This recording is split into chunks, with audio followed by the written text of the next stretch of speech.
part 2 na to. Pero, iba na yung character namin na si Mildred, tapos si Sean, tapos si Sam. Sila na yung character, guys, ha. At isang araw, natulog na rin si Mildred. At unang nagising si Sam. Dahil late na nagising si Chester. Alam mo, si Mildred. Bahal ila Chester. Mildred.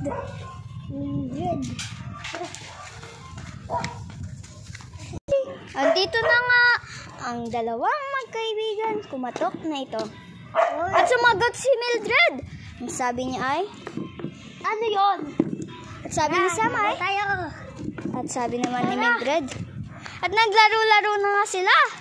Pero, may nakita na naman sila. May nagparamdam na naman. Na isang lalaki na naman. Nawala na naman kamay. At sila ay tumakbo. At hinabol rin ito.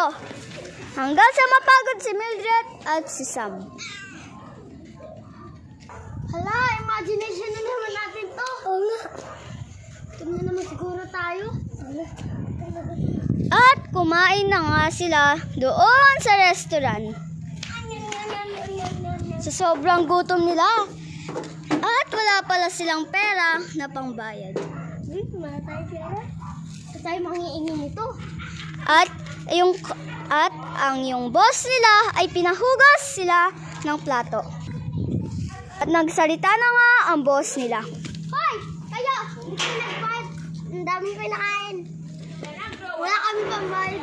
At Hugas kayo ng palato. pinahugas na nga sila ng plato. Naghugas na nga sila. Nagsimula na silang maghugas. Dahil para ito ay hindi mapakulong. At umuwi na nga silang masaya.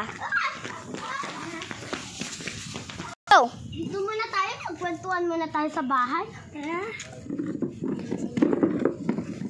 Rigo. Kanina pa tayo nagkakwentuhan dito. Oo nga eh. Pagod na ako magkwento.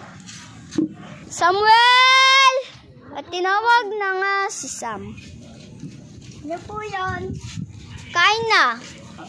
At simulang kimain na ito. Yaman talaga na. Kakain mo na ako. Nagugutom na ako. Oo.